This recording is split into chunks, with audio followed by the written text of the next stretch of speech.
LEAX have closed the books for the last quarter of this year, and here with me to comment on this is CEO Tony Nicol. Welcome. Nice to be back, Martin. How would you summarize 2021?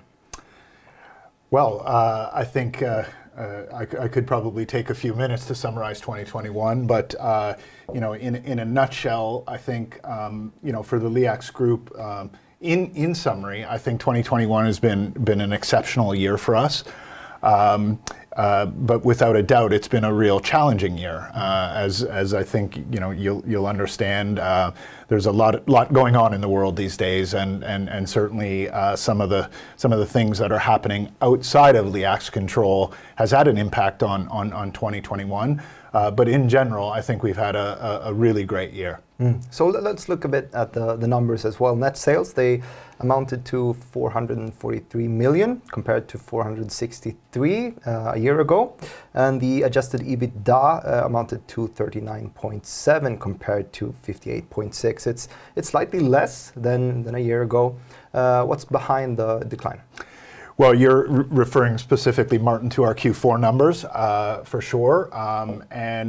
Whilst the revenue and EBITDA are slightly off compared to Q4 of 2020, I think, again, to what I referred to in last quarter's update, that some of the supply chain disruptions have really had an impact in Q4. Overall, the revenue is down only slightly versus Q4 2020, which was really an exceptional quarter with really very few supply disruptions in 2020, where we saw the total impact of the semiconductor shortage in some of our key customers, some of our key end markets. Now these supply chain issues, let's address them a bit more. They've continued throughout 2021, but right now it seems like the pandemic is loosening its grip on the world. Do you see a light at the end of this pandemic tunnel? Yeah, I do for sure. I'm a pretty glass half full type of guy. So I think there's a couple, overarching themes.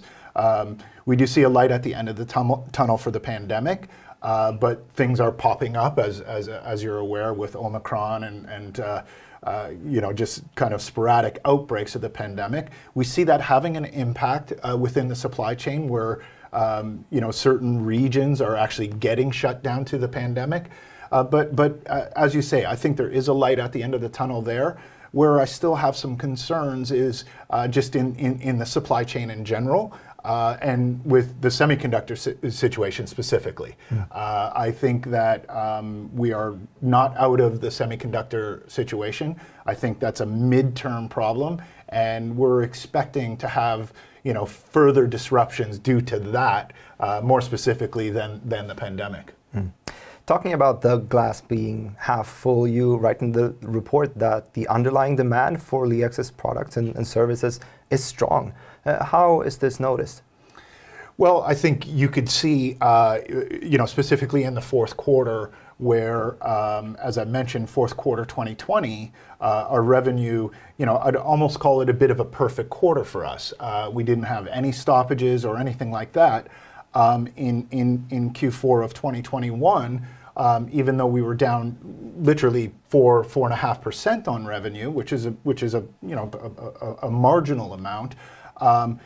Our two of our largest customers had several stoppages in that quarter. So what that tells us, reading into the underlying numbers, number one is that several of our end markets have been growing throughout 2021, and Q4 specifically for those end markets were the strongest of the year. And our order boards for those customers that have had to stop because of semiconductor shortages remain super robust. So we see that the underlying demand is there.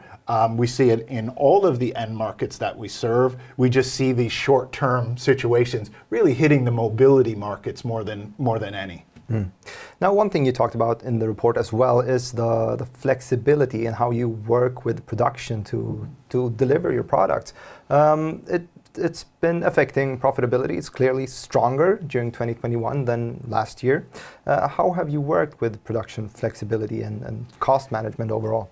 Well, I think coming out of 2020, coming out of the pandemic, we learned, I guess I'll say we learned, we got to practice some of our learnings in terms of being flexible, in terms of, adjusting our labor force to reflect the order board. I will say that, in 2020, Q2 of 2020, when we basically were standing still because of COVID, that was, one way of dealing with having to be flexible. It's, react and get people out and on furlough and the type of programs that we could use. 2021 has been more of a challenge because the order boards are saying, we need your products, and then we get short-term notice that, our customers are having to curtail their production because they can't, fulfill from the supply chain. That's a bit more of a challenge.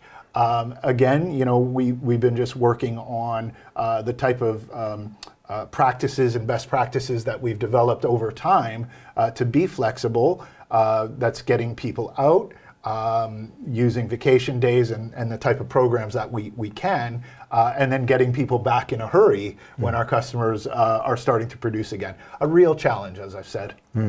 Now, one thing that our viewers are really keen to get updated on is, of course, your plans for listing on NASDAQ. Any updates? Yeah, I think as I reported in the last time I met you was that we are planning to list in the first half of this year. I think it's just kind of green lights as far as the process goes. It's quite a process. It's taking a lot of management time. But I think what I could tell you right now is we're on track with that timing. I understand as well, Tony, that your 40th anniversary for LEAX is coming up, or is going to be celebrated this year. How are you going to celebrate it? Great observation. I think that it will be the 40th anniversary in February this month, and we have several initiatives that we're going to sponsor, really just to recognize the incredible journey that this company has been on. For those viewers that don't know, we basically started out with our founders, two guys from Sherping, and today we have 1,200 associates around the globe. We've been on this incredible journey, 40-year journey of growth. And we really do want to take the time to acknowledge our customers, our associates, our suppliers on helping us on that journey. Of course. Tony, thank you so much for taking the time and answering my questions. My pleasure, Martin.